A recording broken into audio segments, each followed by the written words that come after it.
Қазақстан Республикасы парламенті мәжілісінің депутаты Кенжеғұл Сейітжан жұмыс сапарымен Қарағанды облысына келді. Әлеуметтік қызметтер және отбасын қолдау орталығының жұмысымен танысты. Толығырақ тілші бейнематериалында.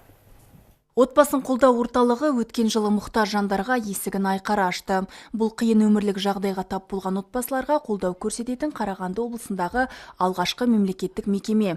Кенжеғұл Сейітжан жұмыспен қамту және әлеуметтік бағдарламалар бөлімінің жұмысымен танысты. Орталық басшысы Ләззат Қожахметова астаналық қонақтарға экскурсия өткізді.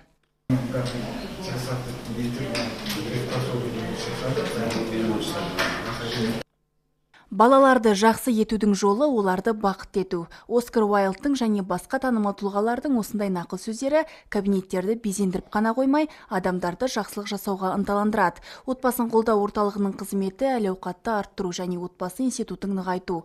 Мұнда күту залы, қызмет көрсету секторы, психолог, заңгер кабинеттері, отбасы, медиация, ана мен бала бөлмелері бар.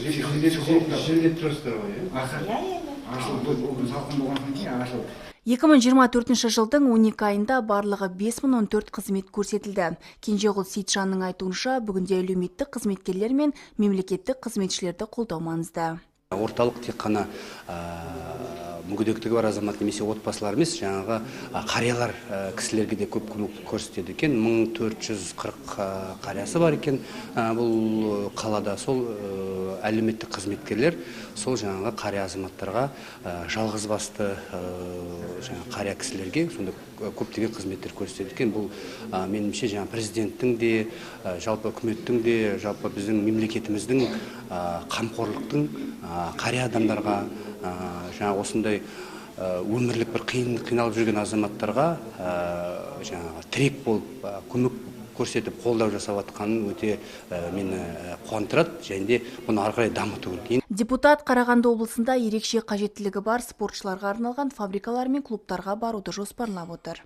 Дариға Жаманова, Нұрсұлтан Исаев, Роман Капылов, Сарыарқа телеарнасы.